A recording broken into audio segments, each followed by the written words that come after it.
हाँ तो भाई देखिए स्टूडेंट, आज हम जो आपसे बात करेंगे वो एक्सरसाइज 5.3 के लिए बात करेंगे आपसे, ठीक है।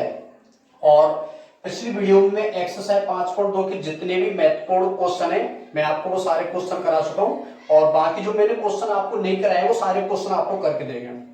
तो आज हम एक्सरसाइज 5.3 का बेस और कुछ महत्वपूर्ण क्वेश्चन करेंगे और बाकी क्वेश्चन आपको रिवाइज करना है, ठीक है। तो सबसे पहले मैं हेडिंग डालता हूं यहां पे, एन पदों का योगफल, एन पदों का योगफल। और जो एन पदों का योगफल होता है उस एन पदों के योगफल को एसएन से व्यक्त किया जाता है। किससे व्यक्त किया जाता है? एसएन से। और एसएन का फॉर्मूला होता है N by two A plus N minus one into जी, ये अपना फॉर्मूला होता है, ठीक है। यानी कि अगर आपसे वार्षिक पेपर में ये पदों का योगफल पूछा जाता है, योगफल शब्द अगर पूछा जाता है तो आपको ये फॉर्मूला यूज करना है, S N equal to N by two A plus N minus one two D.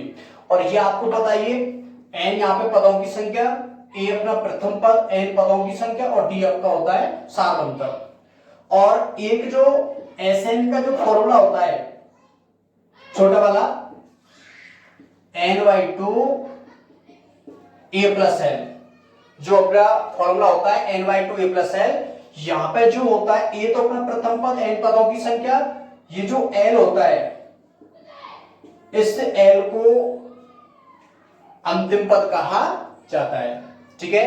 तो यहां पे जो अपना एल है इसको अंतिम पद कहा जाता है, बाकी एन पदों की संख्या, और जो अपना जो ए है वो ए क्या है? अपना प्रथम पद है। तो बस आपको इतना ये ध्यान में रखना है। अब देखिए इन दोनों फॉर्मूलों से रिलेटिव अब हम कुछ महत्वपूर्ण क्वेश्चन की आपसे बात करेंगे। दो फॉर्मूले मैंने 5.2 के लिए कराए और दो फॉर्मूले 5.3 के लिए मैंने आपको लिखा है। इसके चार फॉर्मूले जो आपको अच्छी प्रकार से याद करने हैं। बाकी 5.3 के इजी है, ये पहला, दूसरा, तीसरा, ये जितने भी क्वेश्चन है बहुत इजी क्वेश्चन है, इनको आप लोग कर लेंगे। सूत्र से रिलेटेड डायरेक्टली सूत्र आपको लगाना है। तो यहाँ पे देखिए क्वेश्चन नंबर 4, निम्न श्रेणियों के पहले 25 पदों का योगफल ज्ञात कीजिए। यानी कि आपको 25 पदों का क्या निकालना है? योगफल। 25 पदों का योगफल दिया हुआ है और इसका जो पहला क्वेश्चन है जिसमें एन का जो मान दिया हुआ है वो दिया हुआ है 3 प्लस 4n, इस प्रकार से दिया हुआ है। और हमें यहाँ पे कितने पदों का योगफल निकालना है? 25 पदों का। तो n की वैल्यू तो यहाँ पे 25 है। अब देखिए एक दो पॉइंट मैं आपको डायरेक्टली यहाँ पे बता देता हूं कि अगर आपको किसी भी एपी का अगर योगफल निकालना है, क्या डायरेक्टली बात करूं, अगर योगफल की आपसे बात करता है तो योगफल ज्ञात करने के लिए सबसे पहले तो आपके पास एपी होनी चाहिए, यानी कि समांतर श्रेणी होनी चाहिए। क्योंकि जब तक समांतर श्रेणी नहीं होगी तब तक ए और डी का मान नहीं निकाल पाएंगे आपको, ठीक है। और जब तक ए और डी का मान नहीं निकाल पाएंगे तब तक फॉर्मूला यूज नहीं कर सकते। तो यहां तो ना तो ए और डी का मान दिया हुआ है, ना ही आपके लिए कोई समांतर श्रेणी एपी दी हुई है। तो सबसे पहले हम यहाँ पे समांतर श्रेणी यानी कि एपी ज्ञात कर लेते हैं। वो किस प्रकार करेंगे? यहाँ पे जो एन है, एन की वैल्यू रखेंगे 1 2 3, तो 3 वैल्यू से 3 पद आ जाएंगे एपी, वैसे काम हो जाएगा। तो चलिए यहाँ पे देखते हैं एन बराबर 1 लेने पर, एन बराबर 1 लेंगे तो यहाँ पे a1 होगा और ये कितना होगा? 3 प्लस 4 इंटू 1 इक्वल टू 7 हो जाएगा, ठीक है। दूसरा n बराबर 2 लेने पर, और जब मैं n बराबर 2 लूंगा तो ये कितना होगा? a2 और होगा 3 प्लस 4 इंटू 2, तो ये कितना होगा? 8 और 3 11 हो जाएगा। अब नेक्स्ट जो पॉइंट लेके चलूंगा मैं n बराबर, यहां पे लेंगे हम 3 लेने पर, और n बराबर जब आप लोग 3 लेंगे तो यहां पे क्या होगा? a3 equal to 3 plus 4 into 3, तो ये कितना होगा? 3 प्लस 12 इक्वल टू 15। अब देखिए एपी के यहां पे 3 पद आ रहे हैं। पहला पद क्या आ रहा है? 7, दूसरा 11, तीसरा 15, और इस प्रकार आपकी एपी चलेगी, ठीक है। अब यहां से आप लोग देखिए अगर आपके पास यहाँ पे एपी आ रही है एपी से ए और डी का मान निकाल सकते हैं, तो फिर आप उसे योगफल भी निकाल सकते हैं। तो बताइए, ये तो आपका A1 पहला पद, A2 दूसरा पद, A3 तीसरा पद इस प्रकार से दिए हुए हैं। तो यदि मैं प्रथम पद A की बात करता हूं तो वो कितना होगा 7, और यदि मैं सार अंतर D की बात करता हूं तो दूसरे पद में से आपको पहला पद घटाना है, यानी कि A2 में से क्या घटाना है A1, तो कितना आएगा 11 माइनस 7 इक्वल टू कितना होगा 4। ठीक है, A का मान 7 निकल के आ रहा है, D का मान आपका 4 निकल के आ रहा है, और ये जो मान निकल के आ रहे हैं उसके बाद n का मान क्या दिया हुआ है 25, n की वैल्यू क्या दी हुई है 25। तो आपको क्या निकालना है योगफल, तो फिर योगफल का फॉर्मूला आपको लगाना पड़ेगा, योगफल Sn equal to n by 2a plus n minus 4 into D. इस टाइप से करना है। अब वैल्यू पुटअप कीजिए, यहाँ पे n का मान 25 बाई 2a, और जो यहाँ पे a की जो वैल्यू दी हुई है आपके लिए, जो a की यहाँ पे वैल्यू, ठीक है, तो ये 25 बाई 2 हो जाएगा। तो अब देखिए 2a, और यहाँ पे जो a का मान दिया हुआ है वो 7 दिया हुआ है, प्लस n की वैल्यू अपनी 25 माइनस 1, और जो d की जो वैल्यू है वो कितनी निकल के आ रही है 4 निकल के आ रही है। ठीक है, तो आगे सॉल्व करें। s 25 इक्वल टू 25 बाई 2, ये कितना होगा 14 प्लस 25 माइनस 1 और इंटू 4 होगा, यहाँ पे 25 माइनस 1 इंटू 24 और इंटू 4, तो s 25 equal to 25 by 2 14 plus 24 चौका कितना हो जाएगा 96 स्टेप से। तो s 25 इक्वल टू 25 बाई 2 और 14 4 में कितना होगा 110, 110 2 काटा जाएगा तो कितनी बार कटेगा 55। तो s 25 इक्वल टू कितना आएगा 25 इंटू 55, तो इसका आप मल्टीप्लाई करेंगे तो ये कितना होगा 125 5 12 और 25 इंटू 5 125 और 12 कितना होगा 137 हो जाएगा 1375। तो अब हम कह सकते हैं अतः 25 पदों का योगफल 1375 होगा, और ये क्या हो जाएगा आपका आंसर। ठीक है, अब देखिए इस टाइप की जो क्वेश्चन है मैं आपको बता देता हूं। इस टाइप का एक तो चौथे का दूसरा क्वेश्चन है, यानी कि चौथे का दूसरा क्वेश्चन है इसी टाइप का। ये जो आपको चौथे का दूसरा दिख रहा है 7 माइनस 3n वाला, ये कर ले, बिल्कुल इजी क्वेश्चन है। और इसी टाइप का जस्ट आपका एक एग्जाम्पल है, और वो है एग्जाम्पल नंबर 16, यानी कि एग्जाम्पल नंबर 16 जस्ट इसी टाइप का क्वेश्चन है। देखिए एग्जाम्पल 16 9 माइनस 5n वाला। ठीक है, तो आप ये तीनों क्वेश्चन रिवाइज में कर सकते हैं। अब देखिए इसका अगला क्वेश्चन देख लेते हैं हम।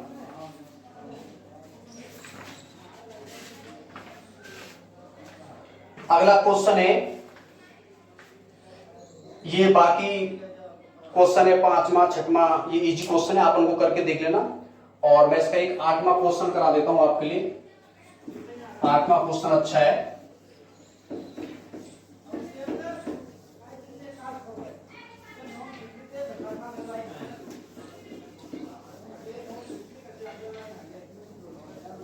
देखिए आप लोग एक्सरसाइज 5.3 का क्वेश्चन नंबर 8, एक समांतर श्रेणी में प्रथम पद 8, यानी कि प्रथम पद 8 दिया हुआ है, तो a की वैल्यू यहां पर दी हुई है 8, और क्या कह रहा है nवां पद 33, nवां पद इक्वल टू होता है an, उसको an से भी व्यक्त करते हैं और उसको l से भी व्यक्त करते हैं।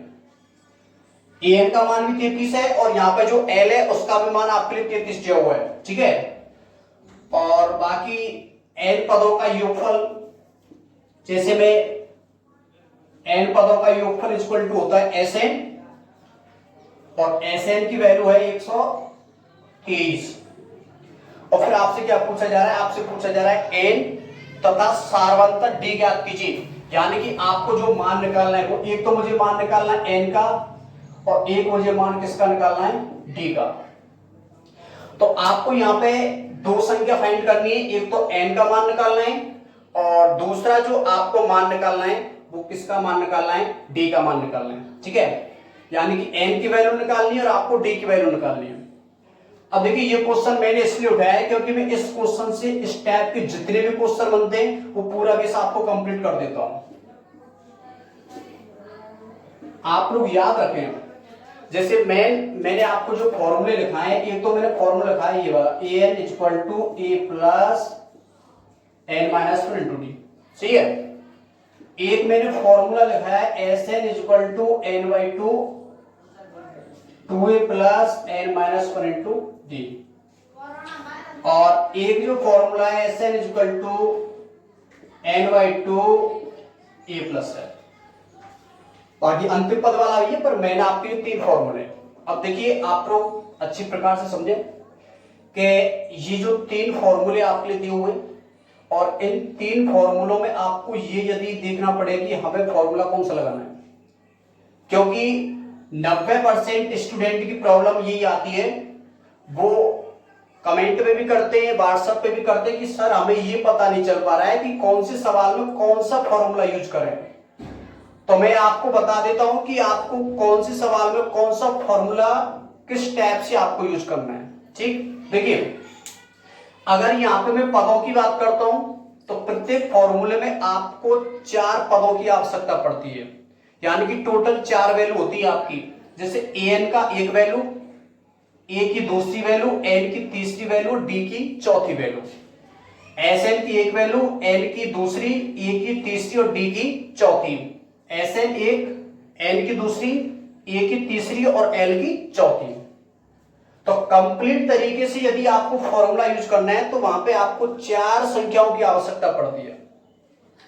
अब मान लीजिए हमें कोई भी एक संख्या निकालनी है, तो 4 में से अगर हमें एक संख्या ज्ञात करनी है तो हमें कितनी संख्याओं की आवश्यकता पड़ेगी, 3। तो अगर हमारे लिए कहीं से भी 3 मान दिए जाते हैं और चौथा मान आपसे पूछा जाता है तो आप उस फॉर्मूले को लगा सकते हैं। ठीक है, अब जैसे यहां पे कुछ वैल्यू दी हुई है, ए का मान है, एन का भी है, या इसको एल का भी कह सकते हैं, और ये एस एन का भी। ठीक है, अब हमें इसमें ये पता नहीं चल पा रहा है कि हम कौन सा फॉर्मूला लगाएं, क्योंकि हमारे पास 3 फॉर्मूले, हर क्वेश्चन का बेस इसी क्वेश्चन पर डिपेंड है। तो अब देखिए आप लोग प्रत्येक सूत्र आप लोग देखिए, मैं आपको डायरेक्टली बता रहा हूं, जिस सूत्र के लिए 3 मान दिए जाते हैं वह सूत्र आपको लगाना है। तो आप इसमें देख लें कि 3 जो मान है वो कौन से सूत्र के लिए दिए गए।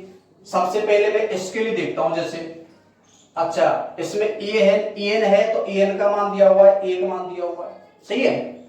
अच्छा इसमें ए है तो ए का भी मान दिया हुआ है, यानी कि 2 मान इस फॉर्मूले के लिए दिए हुए हैं।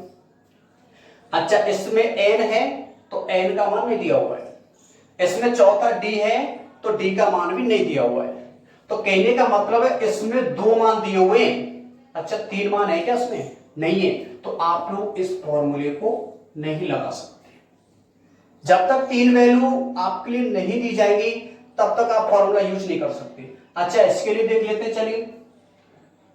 अच्छा एस एन का मान है तो एक मान तो इसके लिए दिया हुआ है, ठीक है। इसमें एन है तो एन का मान नहीं दिया हुआ है, इसमें ए है तो दूसरा मान ए का दिया हुआ है, एन का तो है नहीं और डी का भी नहीं, तो इसके लिए भी यहां पर केवल कितने मान दिए हुए हैं, 2।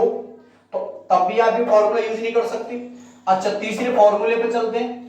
अच्छा एस एन का मान है 1 मान, एन का मान है नहीं है। अच्छा यहां पे ए का मान है 2 मान, और एल का मान है क्या, है, ये रहा एल का मान। तो यहां पर कितने मान हो गए, 3। फॉर्मूला लगेगा या नहीं लगेगा, लग रहा है, क्योंकि 3 मान इस फॉर्मूले के दिए हुए हैं। समझ में आ रही कि नहीं आ रही बात, कंसेप्ट क्लियर हो रहा है कि नहीं हो रहा है। अरे आपसे क्वेश्चन बना के भी आ जाता है, ए का है, कहीं एस एन का है, ए एन का है, तो आपको इसी टाइप से क्वेश्चन कर देना है कि जिस फॉर्मूले के लिए 3 मान आपके लिए दिए हुए आप उस फॉर्मूले को तुरंत लगाएं, आपका 100% आंसर निकल के आएगा। अब आपको दिख रहा है कि इसमें एस एन वाला एक फॉर्मूला लग रहा है, तो आप एस एन वाला फॉर्मूला लगा दें। अतः देखिए S N is equal to N by two A plus N. तो वैल्यू पुटअप कीजिए, एस एन का मान 123 इक्वल टू एन का मान तो नहीं दिया हुआ है तो एन बाई टू, और यहां पे ए का मान 8 और एल का मान कितना दिया हुआ है 43। तो अब देखिए 123 equal to N by two और ये कितना होगा 41। तो आप ऐसे बच गुणा भी कर सकते हैं इसके नीचे एक रख के, तो 2 का गुणा 123 से होगा कितना होगा, ये हो जाएगा 246 इक्वल टू, और एन का इससे गुणा करेंगे तो ये हो जाएगा आपका 41 एन, या फिर मैं एच को बोल सकता हूं एन इंटू 41, और 41 गुणा में इधर किसमें आएगा भाग में, तो 246 वाई 41 इक्वल टू एन। 41 का भाग 246 में देखिए पूरी पूरी बार जा रहा है कि नहीं जा रहा है, 6 6 का 24 कंप्लीट 6 बार जा रहा है, तो 6 इक्वल टू एन। तो बताओ एन का मान निकल के आ रहा है कि नहीं आ रहा है, एक वैल्यू आपके पास आ रही है, करेक्ट है। अब देखिए एन का मान हमारे पास 6 हो जाता है, अब आपसे एक मान और पूछ रहा है डी का, तो डी का मान और पूछ रहा है, तो आप एक बार पुनः और देख लीजिए कि कौन सा फॉर्मूला हम और लगा सकते हैं, क्योंकि हमारे पास एक वैल्यू बढ़ चुकी है। अब इसको देख लेते, देखिए एन का मान है 33 दिया हुआ है, ए का मान 8 आपके लिए दिया हुआ है, और एन का मान आप लोग निकाल चुके हैं, तो एन का भी मान तो आ चुका है, तो इसमें 3 मान हो रहे हैं। हमारी बात समझ, तो ये फॉर्मूला भी आप लोग लगा सकते हैं, और अगर मैं इसमें देखता हूं तो एस एन में भी तो 3 मान हो रहे हैं, तो ये फॉर्मूला भी आप लोग लगा सकते हैं। समझिए बातें, तो आप इनमें से कोई सा फॉर्मूला लगा दें तो इजी कैलकुलेशन आपके सिंपल, ये छोटा फॉर्मूला इससे आएगी, तो आप इससे लगा दें, और इससे करना चाहते हो इससे कर ले, तो इससे करा देता हूं मैं आपके लिए, इजी रहेगा। तो a n equal to A plus N minus 1 to d, solve कीजिए, ए एन का मान 33, ए का मान 8, एन का मान 6 माइनस 1 डी, और डी का तो आपको निकाल लेंगे, 8 का पक्षांतर करेंगे इधर, तो 33 माइनस 8 इक्वल टू 6 में से जाएगा तो 5 डी आएगा, ये 33 माइनस 8 इक्वल टू कितना आएगा 25, तो ये कितना हो रहा है 5 डी, और 5 का आप लोग 25 डिवाइड करेंगे तो 25 बाई 5 डी, तो 5 इक्वल टू डी, तो डी का मान आ रहा है। लास्ट में लिख देंगे अतः एन बराबर 6 तथा डी बराबर 5 हो, और ये क्या हो जाएगा आपका आंसर। तो ये पॉइंट समझ में आ रहा है कि नहीं आ रहा है, तो इस टाइप से आपको क्या लगाना है, फॉर्मूले लगाना है, ठीक है।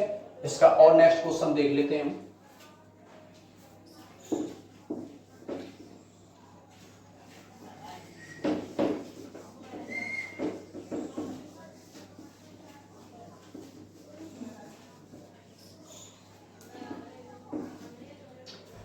अब देखिए आप लोग इसका question number 9, very very most question है।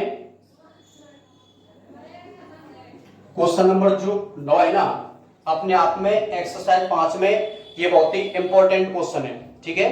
तो 9वां क्वेश्चन देख लीजिए, 280 रुपए की राशि 4 पुरस्कार देने के लिए रखी गई है, यदि प्रथम पुरस्कार के बाद का प्रत्येक पुरस्कार अपने ठीक पहले पुरस्कार से 20 रुपए कम है, तो प्रत्येक पुरस्कार की राशि याद कीजिए। यानी कि आपसे कह रहा है कि 280 रुपए की राशि 4 पुरस्कार देने के लिए रखी गई है, और प्रत्येक पुरस्कार अपने ठीक पहले पुरस्कार से 20 रुपए कम है, तो प्रत्येक पुरस्कार की राशि ज्ञात कीजिए।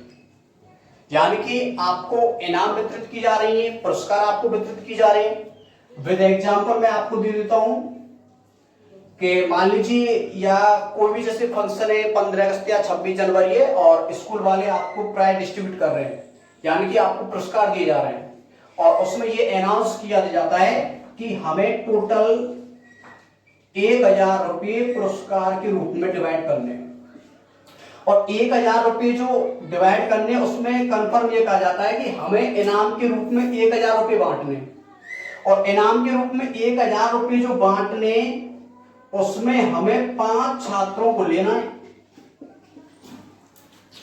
यानी कि हमें 1000 रुपये बांटने, और वो कितने स्टूडेंट को बांटने, 5 छात्रों को बांटने, और 5 छात्रों को बांटने का तरीका ये होगा, आपको पता है पहला जो छात्र है उसको ज्यादा, फर्स्ट नंबर, सेकंड वाले को थोड़ा कम, थर्ड वाले को फिर कम, और फोर्थ वाले को फिर कम, और फिफ्थ वाले को फिर थोड़ा क्या दी जाएगा, कम। तो ऐसे पुरस्कार की जो राशि है वो धीरे धीरे कम होती चली जाएगी। सही है। कितने स्टूडेंटों को बांटना है, 5, तो ये संख्या ही तो है 5, तो ये तो मान होगा n का। अच्छा ये क्या है, राशि का योग, टोटल है ये। भाई 1000 रुपए से ज्यादा थोड़ी बांट रहे हैं, उन्होंने ये फिक्स कह दिया है कि 1000 रुपए बांटने, तो उसमें ऐसा नहीं कि 2000 बांट दे वो, तो ये फिक्स आपके लिए दिया हुआ है 1000 रुपए बांटने, तो ये योग होगा, तो ये SN की वैल्यू कहलाएगी। किसकी वैल्यू कहलाएगी, SN की। इसी टाइप से तो क्वेश्चन में कह रहा है कि 280 रुपए की राशि वितरित करने के लिए, 280 रुपए की राशि वितरित करने के लिए रखी गई है, यानी कि पुरस्कार में बांटने के लिए रखी गई, तो टोटल 280। तो जो SN का जो मान दिया हुआ है वो कितना हुआ है, 280 दिया हुआ है। और कितने पुरस्कार बांटने, 4, तो पुरस्कार की संख्या यानी कि n की वैल्यू क्या है, 4 है, ये आपने दिया हुआ है।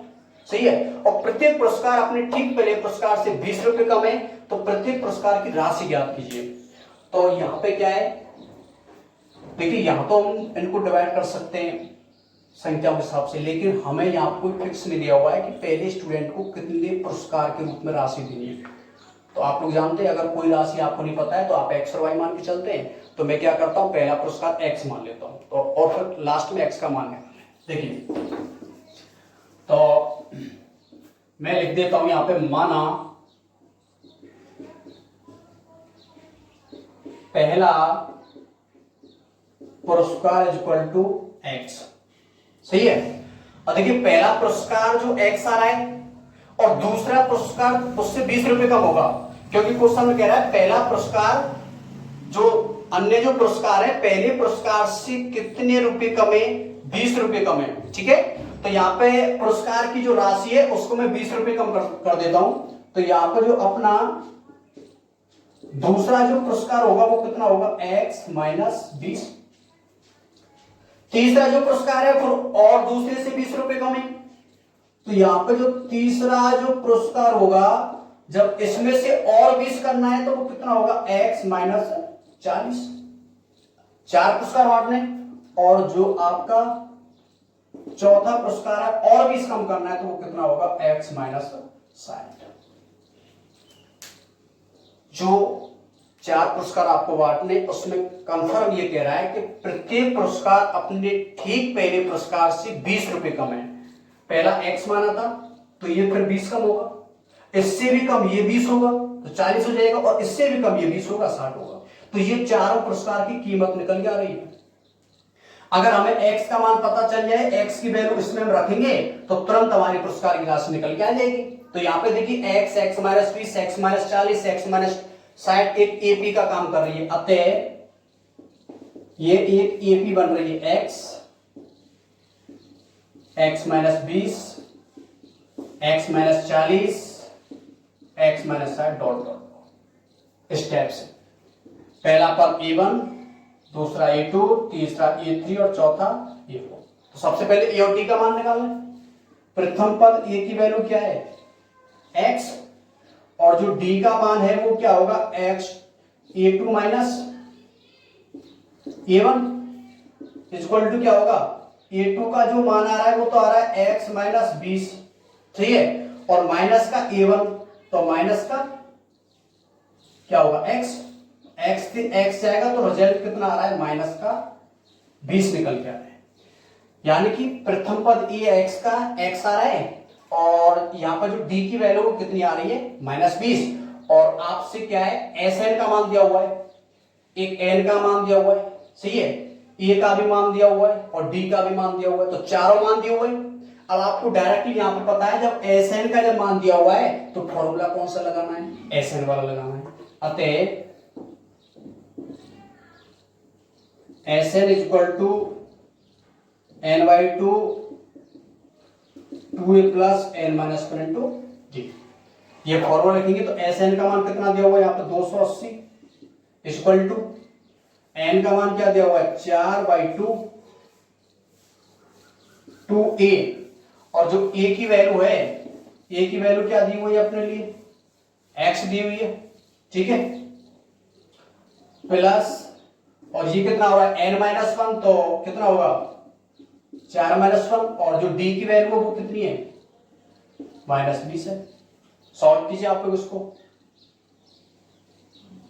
ये तो 280 आ रहा है, 2 का भाग 4 में देंगे तो ये 2 ही आएगा, और ये कितना होगा 2x हो जाएगा, प्लस देखिए 4 में से जाएगा 3, और 3 का गुणा -20 से करेंगे तो -60 हो जाएगा, तो मैं डायरेक्टली लिख देता हूं -60 हो जाएगा।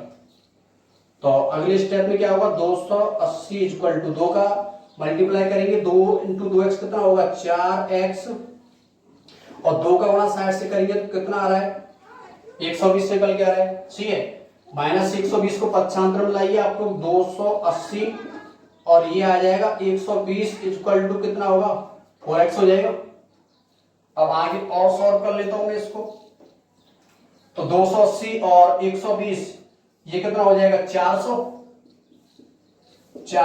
इक्वल टू कितना होगा 4x, और 4 गुणा में किस में आएगा भाग में, बाई 4 इक्वल टू x, तो कितना आएगा 100 बराबर x। तो x का जो मान निकल के आ रहा है वो कितना निकल के आ रहा है 100 निकल के आ रहा है। तो पहला जो पुरस्कार है वो कितना है 100। अब पहला पुरस्कार 100 आ रहा है और प्रति पुरस्कार 20% कम है, तो दूसरा क्या होगा 100 में से 20 घटाएंगे 80, तीसरा क्या होगा 60, चौथा क्या होगा 40। इस प्रकार से आपके पुरस्कार हो जाएंगे। तो मैं लिख देता हूं अतः पहला पुरस्कार यानी कि इसको मैं A1 A2 से बोल सकता हूं, अतः A1 इक्वल टू 100 पहला पुरस्कार, A2 कितना होगा 100 - 20 इक्वल टू 80, तीसरा पुरस्कार A3 ये कितना होगा 100 या फिर आप कहते हैं 80 - 20 इक्वल टू 60, और A4 चौथा पुरस्कार 60 - 20 इक्वल टू 40, और ये आपके क्या हो जाएंगे आंसर। और लाइन के रूप में लिखना चाहते लिख सकते हैं, पहला पुरस्कार 100, दूसरा 80, तीसरा 60, चौथा 40, स्टेप से लिख सकते हैं और ऐसे भी लिख सकते हैं। ठीक है, बहुत ही इंपॉर्टेंट क्वेश्चन है, आप 1-2 बार इसको क्या कर लें रिवाइज कर लें। नेक्स्ट क्वेश्चन देखिए अब आप लोग,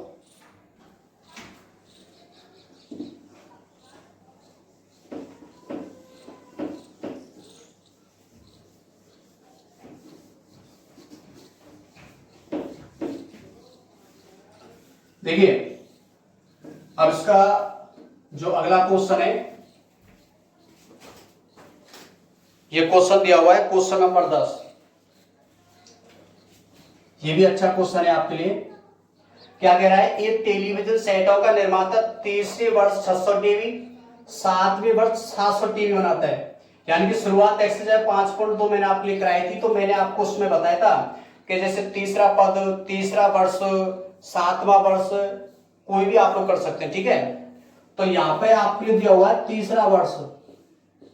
तीसरे वर्ष में जो टीवी उत्पादन कर रहा है वो 600 टीवी उत्पादन कर रहा है, और 7वें वर्ष में कितनी टीवी उत्पादन कर रहा है वो 7वें वर्ष में टीवी बना रहा है वो 700। और ये मानते हो कि प्रत्येक वर्ष उत्पादन में एक समान रूप से एक निश्चित संख्या में वृद्धि होती है, तो ज्ञात कीजिए प्रथम वर्ष में उत्पादन, 10वें वर्ष में उत्पादन और 7 वर्षों में कुल उत्पादन। ठीक है, तो इसके अंतर्गत आपके लिए 3 प्रश्न दिए गए। पहला पूछ रहा है प्रथम वर्ष में उत्पादन, और दूसरा आपसे पूछ रहा है 10वें वर्ष में उत्पादन, और तीसरा आपसे पूछ रहा है 7 वर्षों में कुल उत्पादन। ठीक है, आपसे 3 क्वेश्चन यहां पर पूछा गया है। प्रथम वर्ष में उत्पादन मतलब ए का मान, 10वें वर्ष में उत्पादन यानी A + 9D, और 7 वर्षों में कुल उत्पादन, कुल का मतलब होता है योग, तो आपको योग वाला फॉर्मूला लगाना है।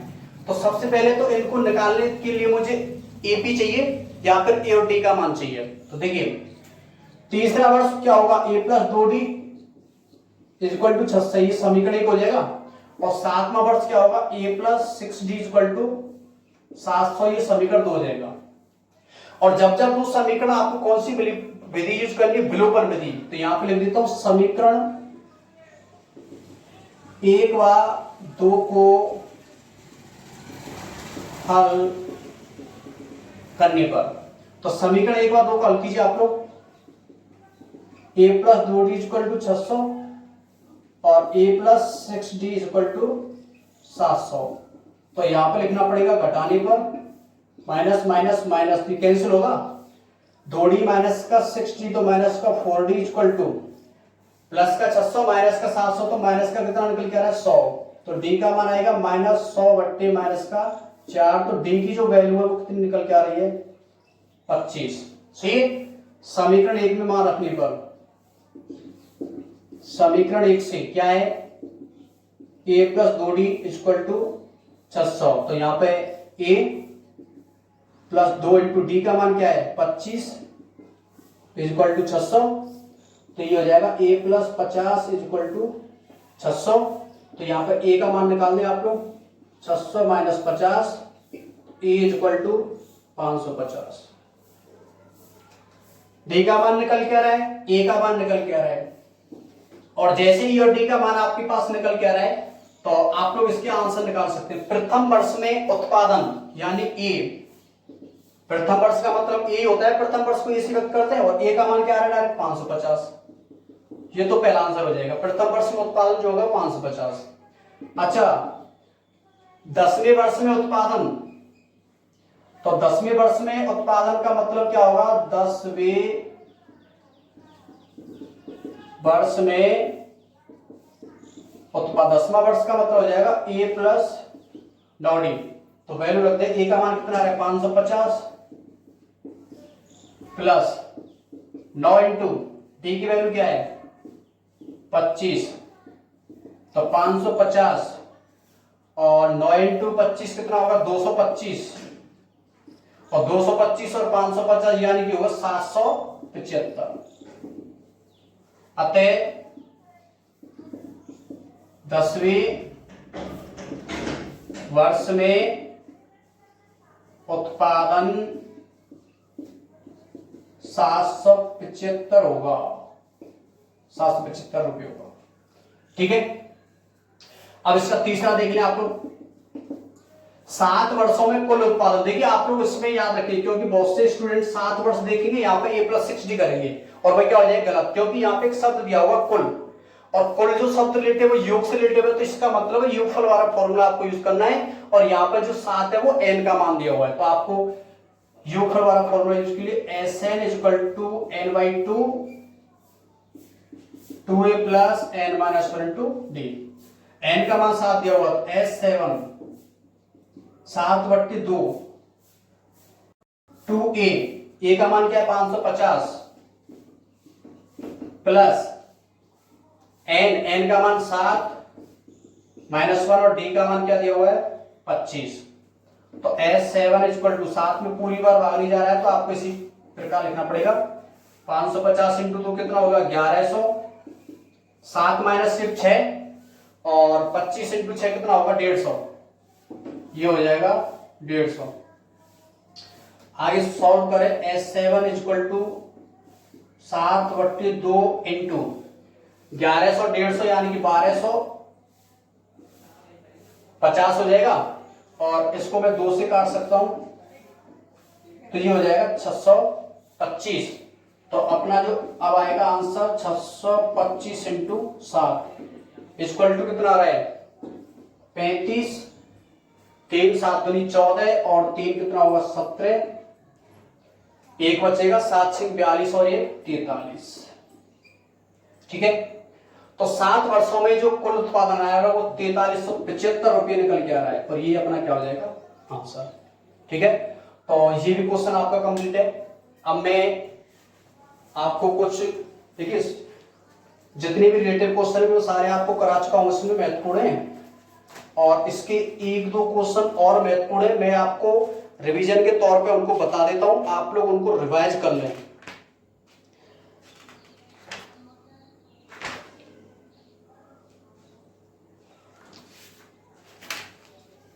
एक तो मैंने एग्जाम्पल 16 आपको बता दिया है, यहाँ पे बता रहा हूं मैं, शुरुआत में भी मैं आपको बता चुका हूं कि कौन कौन से आपको करने हैं। एग्जाम्पल नंबर 16 आपको करना ही है। Example number 17 very very most है ये, ठीक है। इसका सॉल्यूशन भी दिया हुआ है, आसानी से आप लोग कर सकते हैं, कोई दिक्कत नहीं। अगर कोई दिक्कत आ सकती तो आप पूछ सकते हैं मुझसे। और इसका एक एग्जाम्पल नंबर 18 भी आपको करके देखना है, ठीक है। एग्जाम्पल 18 के लिए मैं आपको फॉर्मूला जो बता दूं, मैंने आपको लिखाया था कि अगर आपको पद निकालना है ए एन तो उसका फॉर्मूला होता है एस एन और एस एन माइनस वन, सही है। जैसे आपको मान लीजिए दूसरा पद निकालना है ए टू तो उसका फॉर्मूला होता है S two minus S one, तीसरा निकालना है ए थ्री तो उसका होता है S three minus S two, ऐसे फॉर्मूले होते हैं। ये भी आ जाएगा आपको। और बाकी इसमें कोई आपको दिक्कत आएगी नहीं। इसी के साथ ये चैप्टर नंबर 5 आपका कंप्लीट है। मैंने जितने भी क्वेश्चन कराए, बेस से रिलेटिव कराए, आप ये सारे क्वेश्चन कंप्लीट करें और इनसे रिलेटिव आप पूरा रिवीजन करें, फिर अपने साथ रखें। आपको ज्यादातर जो भी क्वेश्चन ऐसा लग रहा है आप सभी क्वेश्चन को रिवाइज करें, ठीक है। रिवीजन मैं आपको पहले ही बता चुका हूं और सम कॉन्टेक्ट में मैंने आपको बताया कि आप जैसे रिवीजन कर रहे हैं, आपको पता है 30 जून को जो आपका मैथ का पेपर है उसमें आपको क्या करना है कि जैसे मैं यहाँ पे वीडियो आपके लिए डाल रहा हूं तो सबसे पहले तो आपको वीडियो देखनी है। सुबह 8-9 बजे तक आपकी वीडियो आ जाती है यूट्यूब पे, तो सबसे पहले आप आध पौन घंटे 1 घंटे की जो भी वीडियो है आप उसको देख लें। और वीडियो देखने के बाद आपके माइंड में पूरा कंसेप्ट आ जाएगा और जैसे ही कंसेप्ट आपका आ जाता है तो फिर अपनी फेयर और बुक्स और रफ के माध्यम से आप रिवीजन करें तो आपको बहुत ही इंटरेस्ट आएगा और सारे क्वेश्चन आपको आसानी से हो जाएंगे। और फिर भी आपको कोई प्रॉब्लम आ रही है, सवाल दोबारा समझना है तो आप पुनः वीडियो पे देख सकते हैं, ठीक है। तो चैप्टर नंबर जो 4 है ग्राफ वाला वो पूरा समझा चुका हूं। चैप्टर नंबर 5 में आपको पूरा बता चुका हूं। चैप्टर 2 और 3 भी मैं आपको करा चुका हूं, ठीक है। और ऐसे ही डेली में आपको महत्वपूर्ण क्वेश्चन के लिए चैप्टर लेके आ रहा हूं। पर आपको विशेष ध्यान दें कि जो भी स्टूडेंट है जिनको नहीं पता है आप उनको इसके बारे में बताएं कि महत्वपूर्ण क्लास चल रही है, रावत साइंस पॉइंट की क्लास चल रही है। आप हमारे चैनल को सब्सक्राइब कर लें। सब्सक्राइब करने से आपको ये फायदा होगा कि कोई भी सूचना होगी या मैं वीडियो डालूंगा वो सबसे पहले तुरंत आपके पास आ जाएगी, ठीक है। तो आज के लिए इतना ही काफी है।